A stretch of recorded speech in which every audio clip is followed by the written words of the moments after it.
विदुर भले ही खुलकर ध्रुव की तारीफ नहीं कर रहे थे, लेकिन उन्होंने मन ही मन ध्रुव की तारीफ करते हुए खुद से कहा, तुम वाकई में अच्छा प्रदर्शन कर रहे हो ध्रुव। आज की ट्रेनिंग की शुरुआत में मैंने सोचा था कि तुम सिर्फ 70 हमलों को ही सहन कर पाओगे, लेकिन तुमने मेरी उम्मीद से बढ़कर अपने बदन पर 80 हमलों को सहन किया। जमीन पर अधमरी हालत में पड़े ध्रुव को देखते हुए विदुर ने उससे आगे कहा, तुम्हारा आज का प्रदर्शन पिछले कई दिनों के प्रदर्शन से बेहतर था।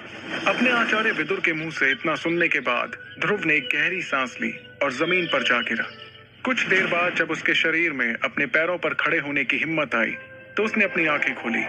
उसने ट्रेनिंग वाले अपने कपड़े उतारकर पास की चट्टान पर रख दिए और दोबारा उन्हीं कपड़ों को पहनने लगा जिसमें वो आया था। कपड़े पहनते वक्त जब जब उसके कपड़े मार वाली जगह को छूते, उसके मुंह से दर्द से कराहने की आवाज निकलती और वो तड़प उठता। इधर विदुर अपने आप को एक सफेद रंग की रोशनी के रूप में गायब करते हुए ध्रुव की अंगूठी में चला गया। जाने से पहले विदुर ने ध्रुव से एक बात कही जो कि ट्रेनिंग के दौरान कई बार वो कह चुका था। अब जल्दी घर जाओ और जाकर अमृत धारा में अपने आप को डुबो दो, ताकि तुम्हारे शरीर पर लगे हुए सारे घाव भर जाएं और तुम फिर से साधारण नजर आने लगो। अपने गुरुदेव विदुर की बात पर ध्रुव ने हाँ के इशारे में अपना सिर हिलाया और कपड़े पहनने के बाद उस पहाड़ी वाले जंगल के रास्ते से होते हुए शौर्य महल की ओर निकल गया। शौर्य महल पहुंचते ही वो सीधे अपने कमरे में गया। दरवाजा बंद करने के बाद उसने अपने कपड़े उतारे और सीधे अमृत धारा वाले पानी के टब में नहाने के लिए चला गया और अमृत धारा का आनंद लेने लगा। उस टब में नहाने से उसके शरीर पर लगे घाव ठीक हो रहे थे। कुछ देर के बाद उसने अपने शरीर को पूरी तरह से टब में छोड़ दिया। इस दर्दनाक ट्रेनिंग सेशन को सहन करने के बाद ध्रुव अपने शरीर और दिमाग दोनों से पूरी तरह से थक चुका था। इस थकावट की वजह से कुछ ही देर में उसे टब में ही नींद आ गई।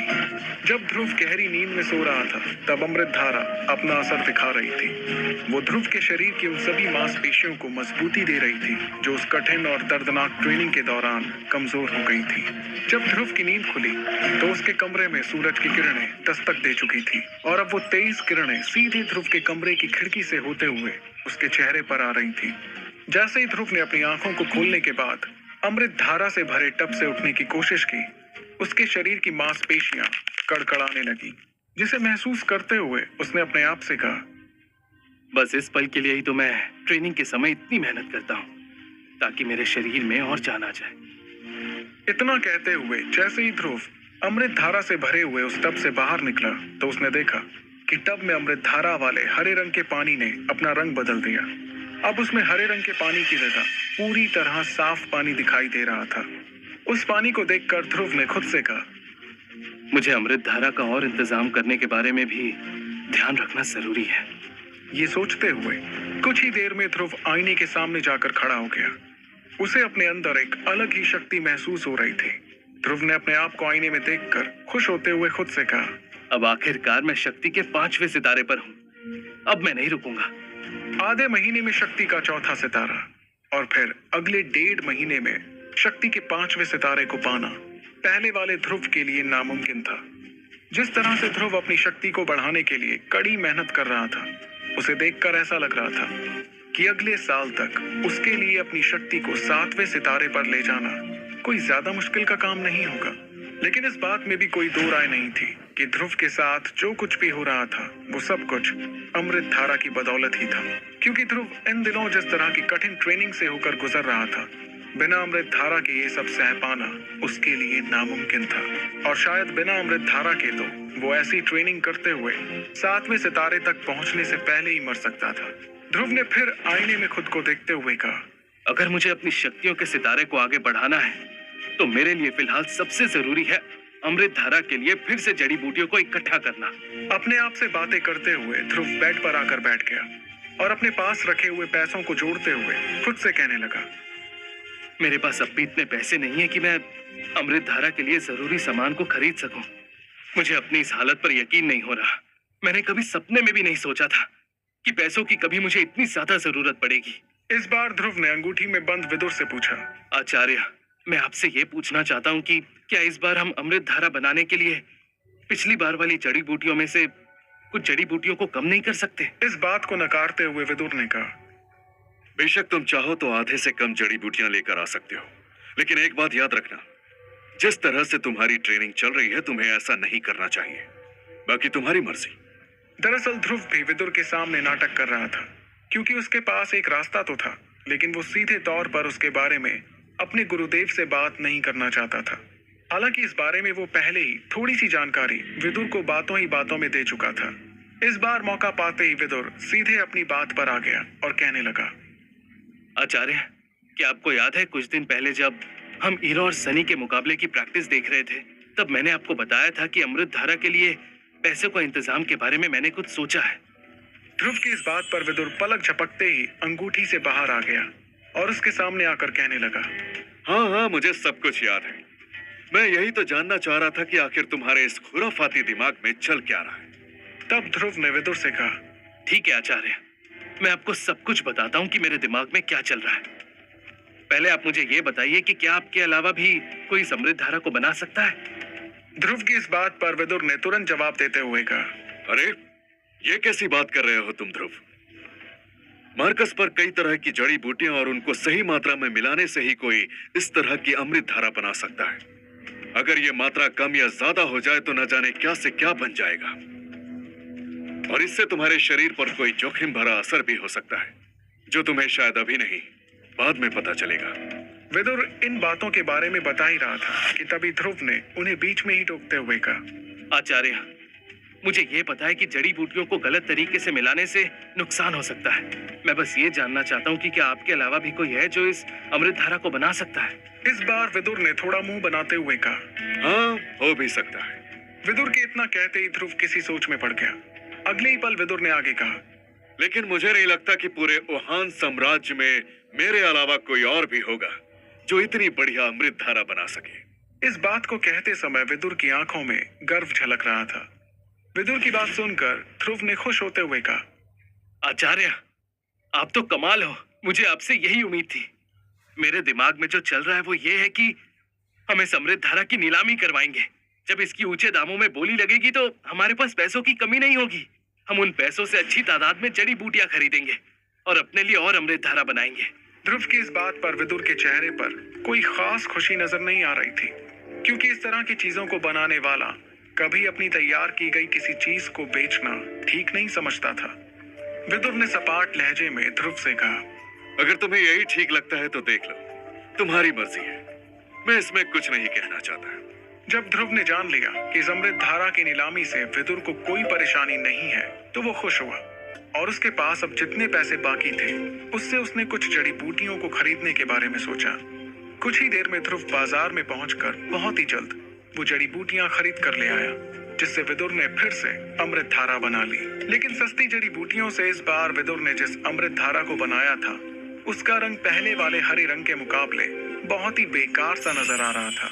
इस अमृत धारा को एक छोटी सी शीशी में सुरक्षित रखने के बाद आखिरकार ध्रुव ने एक गहरी सांस लेते हुए कुछ देर के लिए अपनी आंखें बंद कर ली। कुछ देर बाद ध्रुव ने अपनी आंखें खोली और अपने पास सुरक्षित रखी हुई उस शीशी को लेकर मैसेडोनिया शहर की सबसे बड़ी नीलामी वाली जगह पर जाने के लिए निकल गया। दरबार नीलामी घर मैसेडोनिया शहर का सबसे बड़ा नीलामी घर था, जिसे ओहान साम्राज्य के सबसे रईस खानदानों में से एक दरबार परिवार संभालता था। दरबार परिवार ओहान साम्राज्य के सबसे शक्तिशाली परिवारों में से एक था। इस परिवार के सभी से रिश्ते भी बहुत अच्छे थे, यहाँ तक कि कुछ लोगों का ये भी मानना था कि उनका ओहान साम्राज्य में एक अलग ही दबदबा था। ओहान साम्राज्य में जिस तरह से जयान परिवार का दबदबा था, ठीक उसी तरह से दरबार परिवार का भी दबदबा था।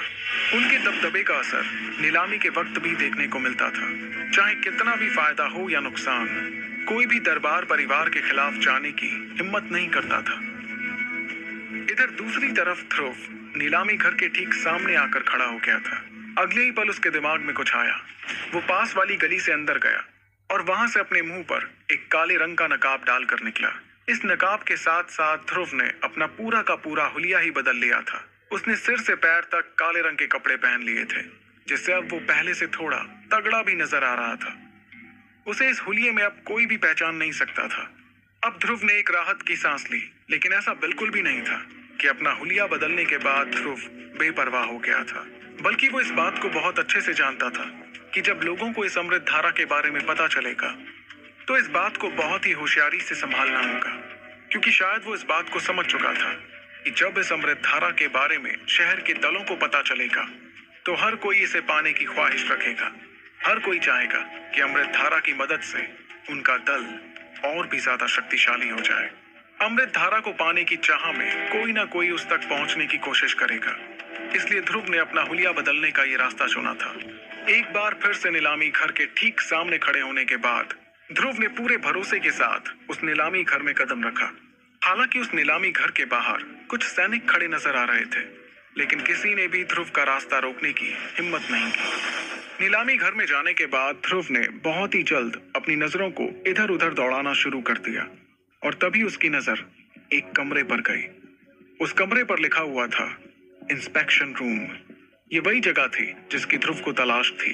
जैसे ही ध्रुव ने उस कमरे के अंदर अपने कदमों को बढ़ाया तो उसने देखा कि पूरा का पूरा कमरा खाली था।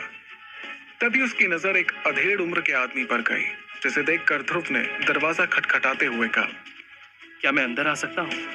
ध्रुव की आवाज जैसे ही उस आदमी के कानों में पड़ी, वो अपनी जगह से उठकर ध्रुव के करीब आया। ध्रुव का पहनावा देखकर उसे थोड़ा अजीब लगा, लेकिन अगले ही पल उसने ध्रुव से पूछा, क्या आप यहाँ पर किसी चीज की जांच के लिए आए हैं?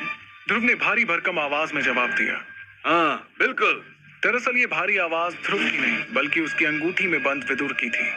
इसके बाद ध्रुव कमरे के अंदर चला आया और उसने उस आदमी के सामने अमृत धारा की शीशी निकाल कर रख दी। उस आदमी ने अमृत धारा की शीशी को उठाया और उसे गौर से देखते हुए सूंघने लगा। अगले ही पल उसके चेहरे के हाव भाव बदल गए और उसने ध्रुव को इज्जत देते हुए पूछा, क्या ये आपने बनाया है? उसके सवाल पर विदुर की आवाज आई, अमृत धारा, आप इसे अमृत धारा कह सकते हैं। ये लोगों की शक्तियों को बढ़ाने में मदद करता है, लेकिन यह सिर्फ एकलव्य रैंक को हासिल करने तक ही काम आएगा। इतना जानने के बाद उस आदमी ने हैरानी के साथ कहा, तो क्या ये सच में एकलव्य रैंक हासिल करने में मदद करता है? आपको पूरा विश्वास है? उस आदमी ने ये बात इसलिए दोहराई क्योंकि मार्कस में हर कोई एक बात जानता था, और वो बात ये थी कि एकलव्य रैंक को हासिल करने के लिए अगर किसी दवा का इस्तेमाल किया जाए तो रैंक पर पहुंचने से पहले आपकी जान भी जा सकती थी। ऐसा इसलिए क्योंकि एकलव्य रैंक के पहले आपके शरीर की ताकत बहुत ही कम होती है और हो सकता है दवाई का असर आपके शरीर पर इतना ज्यादा हो जाए कि आप इसे झेल ना पाओ और आपकी जान चली जाए। यही बात सोचते हुए वो आदमी ध्रुव को घूर रहा था। वो इसकी बोली लगवाने के लिए सहमत भी था और नहीं भी। ये देखकर ध्रुव थोड़ा परेशान हो गया।